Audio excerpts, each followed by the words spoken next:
ائمہ معصومین علیہ السلام کے زمانے میں خود ائمہ معصومین ذمہ دار تھے کہ مسائل شرعیہ بیان کریں لوگوں کو.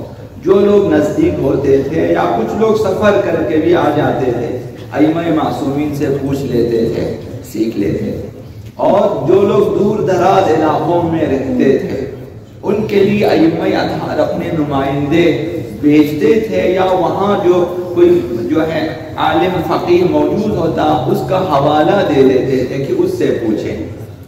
تو یہ جو فقیہ ہے جامع الشرائط، فقیہ ہے عالم و عادل کی تقلید کرنا، یہ ائمہ اطہار نے خود ہمیں سکھایا ہے کہ ائمہ اپنے خاص فاضل اور بافضیلت اصحاب اور شاگردوں کی ذمہ داری لگاتے تھے کہ جا کر احکام شرعیہ بیان کریں. تو لہٰذا جیسے زرارہ، محمد بن مسلم، ابو بصیر اور ابان بن تغلب وغیرہ یہ اسی زمانے میں ائمہ کے زمانے میں ہی فتویٰ دیا کرتے تھے. ائمہ کے اصحاب بیان کیا، یہ فقہاء میں سے تھے. تو لوگوں کے لیے مسائل حلال و حرام انہوں نے پانچویں امام سے، چھٹے امام سے سیکھے تھے، جا کے انہیں بیان کرتے تھے. اور خود ائمہ لوگوں کو بھی حکم دیتے تھے کہ ان کی طرف رجوع کرے. شعیب عقر کوفی یہ ایک ہستی ہے، ایک شخص ہے، اس نے امام صادق علیہ السلام سے عرض کیا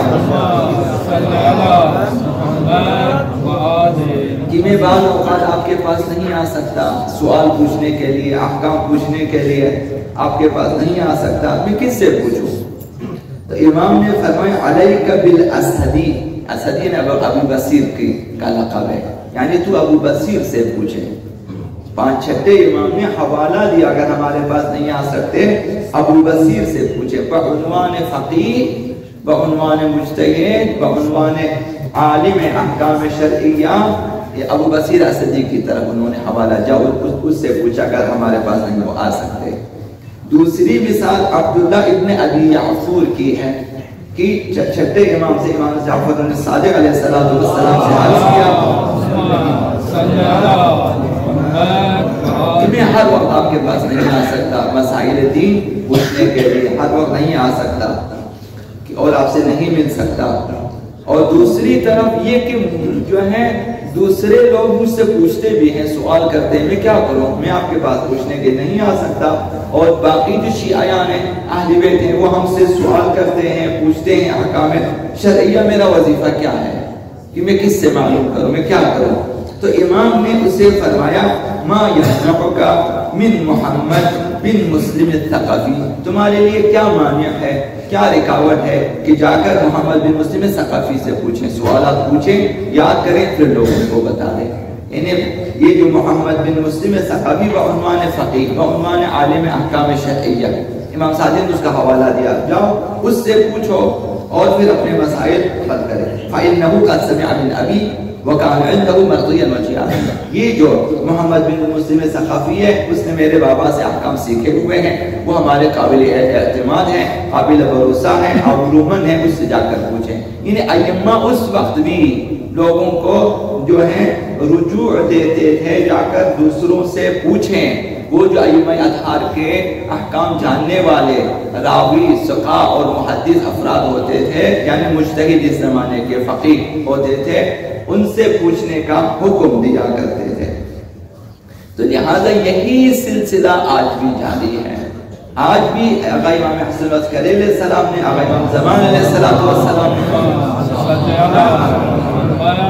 ہمیں حکم دیا ہے کہ زمانے غیبت میں ہم تک تم نہیں آ سکتے، ہمارے خاص نمائندے بھی نہیں ہیں، اب عمومی نمائندگی ہے.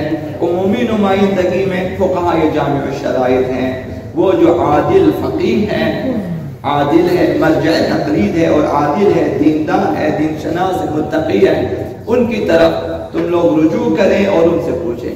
لہذا آج ہمارا شرعی وظیفہ یہ ہے ہر ایک شخص جو ہے اپنے لیے مجتہد کا انتخاب بھی کریں، اور انتخاب میں نیت کافی نہیں ہوتی ہے کہ ہم کہیں کہ میں نیت کرتا ہوں کہ میں مثلا حضرت آیت اللہ سیستانی کی تقلید کرتا ہوں، میں نیت کرتا ہوں حضرت اللہ مکارم شیرازی کی تقلید کر. نیت تقلید نہیں ہے، تقلید یہ ہے مجتہد جامع الشرائط کے احکام کو عمل کی نیت سے سیکھنا، مجتہد جامع الشرائط کے احکامات کو، فتووں کو عمل کرنے کی نیت سے سیکھنا، یہ تقلید ہے، اور سیکھ کر عمل کرنے سے تقلید۔ جب تک عمل نہیں کریں گے آپ نے تقلید نہیں کی ہے، یعنی آپ بے تقلید جا رہے ہیں۔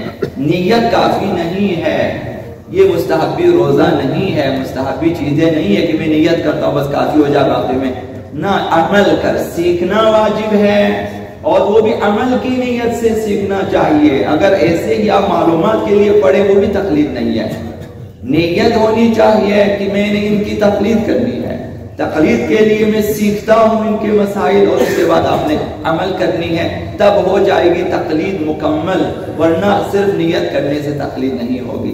لہذا ہم میں سے ہر ایک کی ذمہ داری ہے اپنے لیے دو مسائل رکھیں۔ موبائل میں آپ سیکھنا چاہتے ہیں، کتاب خریدنا چاہتے ہیں، یا اسی زمرے میں جتنی دوسری تیسری کتابیں لکھی، مثلا نماز کے مسائل کسی نے لکھا ہے، روزے کے مسائل کسی نے لکھا ہے، اسی متعلقہ مجتہد کے فتووں سے آپ ایک ایک کر کے لے لیں۔ مثلا حج پہ جانا چاہتے ہیں، آپ ایک مناسک حج لے لیں، بھائی حضرت عید اللہ سیستانی کا مناسک حج موجود ہے، رہبر معظم کا موجود ہے، عید اللہ مقاصد سب کا موجود ہے، اور وہ بھی موبائلوں میں موجود ہے۔ آپ دیکھیں گے، پڑھیں گے، نیت یہ ہے کہ میں نے اسے پڑھنا اور عمل کرنا ہے، تب جا کر۔ لہٰذا عمرے پہ جا رہے ہیں لوگ، حج پہ جا رہے ہیں لوگ، جاتے ہوئے دو تین چیزیں پوچھ لیتے ہیں، وہ کافی نہیں ہے۔ دو تین کہ احرام کیسے باندھوں یہ پوچھ لیتے ہیں عموماً، کہ نیت کہاں سے کرنی ہے یہ پوچھ لیتے ہیں۔ اس قدر محرمات موجود ہیں، اس قدر عمرے کے حج کے سارے پوچھنا چاہیے، تو وہ اسی ایک آدھا دوزن مسائل کم از کم صرف حج کے مسائل ہیں، اس دوزن مسائل موجود ہے، اس کے آدھا حصہ کم از کم مناسک حج موجود ہے، تو وہ سیکھنا چاہیے۔ کفارات کہاں کہاں پہ واجب ہو جاتے ہیں، کفارات کو کہاں دینا ہے، مینا کے احکام الگ ہے، مشعر کے احکام الگ الگ سے ہیں، اسی طرح سے جو ہے مسجد حرام کے الگ سے ہیں، میقات کے الگ سے احکامات ہیں، اور تلبیہ کے اپنے احکامات ہیں، محرمات وغیرہ چیزیں ہیں، یہ سیکھنا چاہیے۔ سب کا فریضہ ہے کہ سیکھیں، بغیر سیکھے عمل نہ کریں، کیونکہ شاید پھر اگر درست نہ ہو پھر ہم لوگ ذمہ دار